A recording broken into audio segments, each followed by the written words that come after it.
Ananya Mehra arrived in Los Angeles full of hope, carrying the weight of her family's sacrifices and dreams. At just 23, she believed that ambition and hard work could carve out a secure future. Every street, every building, seemed like a promise of opportunity. But beneath the city's shimmering skyline, pressure was quietly building. Tuition, rent, and living expenses were constant reminders that survival in this city came at a price. And that price was far higher than she had imagined. Little did she know, the challenges she faced were only the beginning. Ananya's nights were long and silent. Her studies demanded attention while every financial decision weighed heavily on her mind. She worked part-time jobs to make ends meet, juggling work, school, and the mounting cost of living in Los Angeles. Each unpaid bill, each late notice, was a quiet reminder of vulnerability. She carried responsibility not only for herself, but for the sacrifices her parents had made. Even as she tried to maintain composure, the city's pressures began to push her toward choices that would forever alter the course of her life. Money became the invisible force controlling every decision. Tuition deadlines loomed like shadows, and rent consumed nearly every dollar she earned. Each morning brought new anxiety, each notification a reminder that failure could ripple across continents. Ananya believed she could manage, but the weight of her obligations forced her to consider options she might have once deemed unthinkable. In the unforgiving landscape of Los Angeles, opportunity and vulnerability often walked hand in hand. The internet offered Ananya a doorway into a world she had never imagined. A platform promising mentorship, support, and discreet financial assistance. Every profile, every message, seemed carefully curated, whispering opportunity while masking risk. She did not see danger. She saw possibility, a controlled solution to a problem that had begun to overwhelm her. Little did she know, behind this digital doorway, hidden power and subtle manipulation awaited, ready to change the trajectory of her life forever. Michael Rothman entered her life quietly, a man in his 40s with wealth and charm. Unlike others, he did not offer money first. He offered attention, patience, and understanding. His words were measured, deliberate, and reassuring. What Ananya saw as kindness and mentorship, investigators later determined, was the careful shaping of control.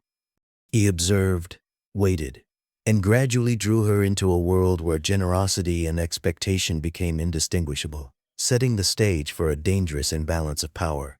The transformation was swift and intoxicating. Rent and tuition disappeared from her worries. Her social media reflected a life of elegance, private dinners, designer accessories, and weekend getaways. Comfort replaced struggle, yet every gift, every payment, carried an unspoken weight. What began as freedom became dependence. With each favor, Anyanya's independence quietly eroded, the lines between kindness and control blurring under the allure of luxury. The messages were constant. Questions about her location, her friends, her plans. Michael framed it as concern, but concern came with strings. Each notification subtly reinforced dependence, creating a silent pressure that tightened with each passing day. What began as a mentorship had shifted into subtle monitoring, and Ananya began to feel the walls closing in. The veneer of care was slowly revealing the skeleton of control beneath. Ananya tried to reclaim space.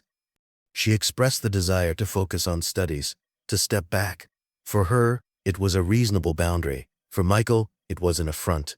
The support that had felt like freedom transformed into frustration and subtle punishment. The imbalance in their relationship was no longer hidden. Every interaction became a negotiation, every refusal a threat to his perceived authority. The illusion of care was cracking, revealing the dangerous reality underneath. April 2nd, 2023, the night she walked into Michael's home for the last time. She did not appear afraid. She believed she could handle the conversation, set her boundaries, and leave safely. Surveillance cameras captured her entrance. They never recorded her exit. That night, a decision was made that would end her life, though no one outside the walls of that mansion would see it unfold. After that night, silence took over. No calls, no messages, no movement. Her friends tried contacting her repeatedly. Her family grew frantic. Her social media accounts went dark. The absence was absolute, and in the world of true crime, silence is rarely innocent. The city's glow now masked a dark secret, and the countdown to discovery had begun. By April 5, 2023, Ananya Mehra's absence could no longer be ignored. Her friends, classmates, and colleagues had tried repeatedly to contact her, but every attempt failed. Her apartment remained untouched, her laptop, her passport, her personal belongings left behind as if she had vanished into thin air. Investigators immediately recognized this was no ordinary disappearance. The pattern suggested planning and intent rather than a spontaneous departure. Missing person reports were filed, interviews conducted, and neighborhood canvasses completed, but the trail was faint. Every unanswered call and unopened email became a grim reminder that Ananya's life was in jeopardy. In the bustling city of Los Angeles, a young international student had disappeared, and each passing day made the hope of finding her alive grow slimmer. The city that promised opportunity had, in the shadows, harbored something far darker. Michael Rothman quickly emerged as the primary person of interest. At first, his cooperation appeared convincing. Calm, composed, and articulate, he claimed Ananya had left after an argument. Yet, as detectives dug deeper, inconsistencies began to surface. Timelines shifted subtly, minor details contradicted prior statements, and alibis could not be fully corroborated. His residence, once a place of luxury and charm, became a site of scrutiny. Investigators began mapping financial transactions, communication patterns, and behavioral history. The picture that emerged suggested a man used to controlling his environment, yet increasingly desperate as the young woman at the center of his world resisted his authority. Every revelation pointed to a chilling conclusion. This disappearance was neither random nor accidental. The digital footprint left by Ananya provided crucial clues. Messages recovered from her phone hinted at fear, unease, and a growing desire to break free from the financial arrangement that had once seemed like a solution. Search histories revealed her researching legal options and strategies to protect herself, evidence of a young woman quietly planning her independence. Deleted texts on Michael's phone uncovered a pattern of possessiveness and control, with repeated accusations and veiled threats. Every byte of data told a story of growing tension, of boundaries being challenged and punished. Investigators realized that while the absence of physical witnesses complicated matters, the digital evidence formed a silent witness, documenting a narrative of coercion, manipulation, and impending danger. On April 21, 2023, the grim truth was uncovered. A shallow grave concealed beneath loose soil in a remote canyon revealed Ananya Mehra's final resting place. Her body had been positioned carefully, almost deliberately, signaling intent rather than chaos. Investigators documented every detail with meticulous care. The scene indicated that the perpetrator understood the importance of concealment, yet made subtle mistakes that would later become key evidence. The discovery transformed the case from a missing person investigation into a homicide inquiry. The city's glittering promise now stood in stark contrast to the cold reality of a young life violently ended, and the trail leading to the suspect began to crystallize in a way that no amount of evasion could obscure. The autopsy revealed a chilling level of premeditation. Sedatives were found in Ananya's system, substances she had never been prescribed, indicating intentional administration. The cause of death was determined to be asphyxiation, with bruising on the neck and face consistent with manual pressure. Notably, there were no defensive wounds, suggesting she was incapacitated or unable to resist. Toxicology and physical findings aligned with the timeline of her last known visit to Michael Rothman's residence. Experts emphasized that the controlled nature of her death pointed to planning and intent, not passion or accident. The evidence painted a dark portrait of manipulation and control, where a young woman's independence was met with lethal consequence, and her life ended in the calculated shadow of someone she once trusted. Investigators traced Michael Rothman's vehicle along the same routes leading to the canyon. Cell tower pings, surveillance footage, and traffic data aligned, confirming his movements during the critical hours of April 2nd, 3rd, and 2023. Each turn, stop, and return added layers of evidence connecting him to the crime scene. Analysis of timing and distance revealed precision, a deliberate plan executed under cover of darkness. Digital and physical data converged, showing not just opportunity, but premeditation. Michael's claim of a late-night drive as a personal respite became increasingly implausible. Every mile, every timestamp, told a story of calculated movement toward a crime that investigators would soon assemble into an unbroken timeline, establishing both motive and method. Following Ananya's death, Michael Rothman undertook a meticulous cleaning of his residence. Carpets were professionally shampooed, bedding replaced, and discarded cleaning products found in the trash hinted at efforts to remove trace evidence. Investigators noted faint remnants of DNA and fibers, confirming her presence despite his attempts to erase it. These actions, while intended to conceal, only deepened suspicion. The methodical nature of the cleaning reflected a calculated attempt to manipulate perception, delaying discovery and crafting an illusion of normalcy. Yet, every effort to hide the crime paradoxically left traces that forensic experts could later piece together, revealing intent, preparation, and the chilling precision with which the act was committed. Michael Rothman's financial landscape painted a portrait of stress and vulnerability. Investments in real estate projects were failing, lawsuits loomed, and debts were accumulating. Ananya's attempts to assert independence coincided with the sudden cessation of financial support, highlighting the transactional nature of their arrangement. Investigators determined that her resistance threatened more than emotional control, it jeopardized his sense of stability and dominance. Each failed transaction, each overdue notice, and each pending legal claim compounded a perception of loss, creating the psychological environment that ultimately catalyzed violence.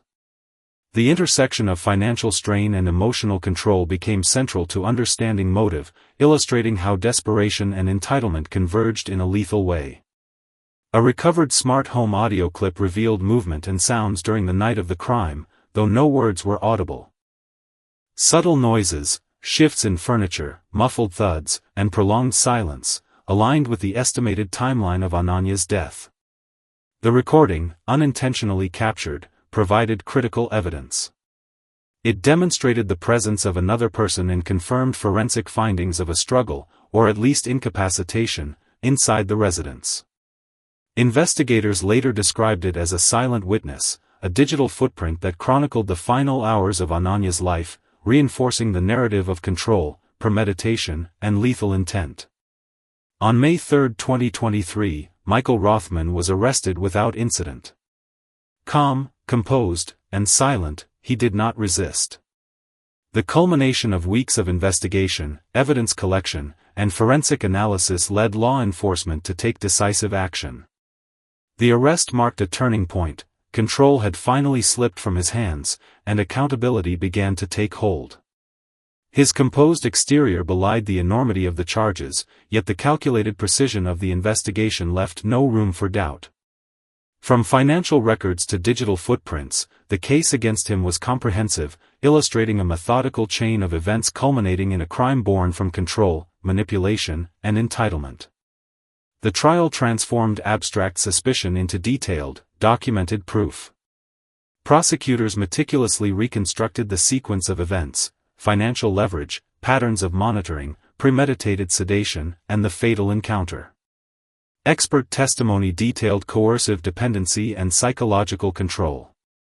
The jury examined timelines, location data, and forensic reports, each piece reinforcing the narrative of intent and premeditation.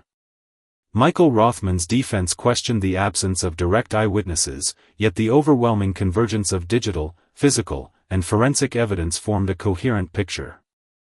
The courtroom became a space where power, manipulation, and the consequences of unchecked control were dissected with meticulous precision, leaving the jury to confront the stark reality behind the statistics and headlines. For 3 intense days, the jury weighed the evidence. Each witness, every forensic report, and all digital footprints were carefully considered. The psychological profile painted by experts, combined with concrete data, financial transactions, smart home recordings, and cell tower tracking, left little room for reasonable doubt. The jurors deliberated not just on what happened, but why. They grappled with the subtle dynamics of control disguised as care, the transactional nature of the relationship, and the deadly consequences of entitlement when manipulated under the guise of mentorship. The verdict was clear: guilty on all counts, including first-degree murder and abuse of a position of trust. The jury acknowledged not only the physical acts of violence but the systematic exertion of control, manipulation, and coercion.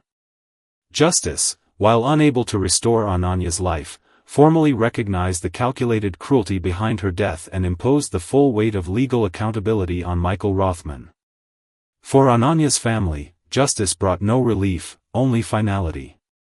They returned home carrying the weight of loss and grief, navigating a world forever altered by a violent act of betrayal. In her memory, a scholarship fund was established for international students facing financial hardship.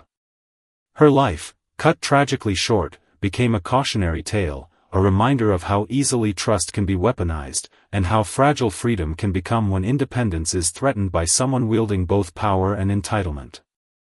The story of Ananya Mehra serves as a stark reminder: when generosity is confused with ownership, and care is enforced through control, the consequences can be fatal.